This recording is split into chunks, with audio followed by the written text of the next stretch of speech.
জাতীয় পরিচয়পত্রের তথ্য যাচাইয়ে নতুন নিয়ম করতে যাচ্ছে নির্বাচন কমিশন। এখন থেকে তথ্য যাচাইয়ের জন্য ইসির কাছে আবেদন করলে আগের মতো নাগরিকের পুরো তথ্য আর দেখতে পাবে না যাচাইকারী প্রতিষ্ঠান। সম্প্রতি নির্বাচন কমিশনের সঙ্গে চুক্তিবদ্ধ প্রতিষ্ঠানগুলোর বিরুদ্ধে তৃতীয় পক্ষের কাছে জাতীয় পরিচয়পত্রের তথ্য ফাঁসের প্রমাণ মেলার পর এই নতুন নিয়ম করতে যাচ্ছে ইসি। আরও জানাচ্ছেন ফারজানা আক্তার।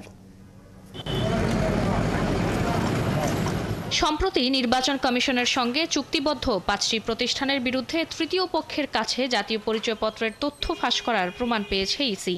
নানা কার্যক্রম সুষ্ঠুভাবে পরিচালনার স্বার্থে সরকারি বেসরকারি মোট ১৮২টি প্রতিষ্ঠানের সঙ্গে চুক্তিবদ্ধ নির্বাচন কমিশন। এর আগে কমিশনের তথ্য উপাত্ত কোনো ব্যক্তি বা প্রতিষ্ঠানের কাছে হস্তান্তর না করার শর্ত ভাঙার দায়ে বিসিসির সাথে চুক্তি বাতিল করে ইসি। নাগরিকদের তথ্য রক্ষায় এবার তথ্য যাচাইকারী প্রতিষ্ঠানের জন্য নতুন নিয়ম করতে যাচ্ছে কমিশন। আগের মতো এখন আর নাগরিকদের তথ্য দেখতে পাবে না যাচাইকারী প্রতিষ্ঠান।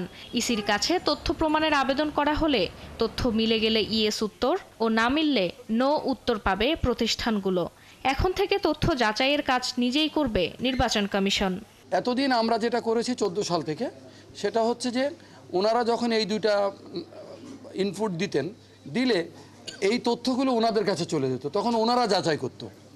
আমরা এখন যেই জায়গাটায় যেতে চাচ্ছি সেটা হচ্ছে যে ওনারা ইনফরমেশনটা দিবে আমাদেরকে, দিলে আমরা ওইটার ম্যাচ অথবা নো ম্যাচ অথবা ইয়েস বা নো এটা আমরা বলে দেব। তথ্য ফাঁসের প্রমাণ পাওয়ায় নাগরিকদের তথ্য যাচাইয়ে ইসির সঙ্গে চুক্তিবদ্ধ প্রতিষ্ঠানগুলোকে তদারকির আওতায় আনতে একটি টিম গঠন করেছে নির্বাচন কমিশন। আমরা টিম করে দিব এবং সেখানে আপনার আইন শৃঙ্খলা রক্ষাকারী বাহিনী বা নিরাপত্তার সাথে জড়িত ব্যক্তিরা সংশ্লিষ্ট থাকবেন ওই টিমে, এবং ওনারা যে কোনো সময় যে কোনো প্রতিষ্ঠানে যেয়ে ওনাদের সিস্টেমটা চেক করতে পারবেন, যাতে ওই সিস্টেমে কোথাও কোনো ত্রুটি থাকলে তাদের বিরুদ্ধে আইনগত ব্যবস্থাটাও নেওয়া সহজ হয়। এর আগে নাগরিকদের তথ্য সুরক্ষায় ব্যাংক, সরকারি প্রতিষ্ঠান ও অন্যান্য প্রতিষ্ঠানগুলোর সংশ্লিষ্টদের নিয়ে 3 দিনের একটি কর্মশালার আয়োজন করে EC. Thank you very much. Farzana Akhtar, ৭১, Dhaka.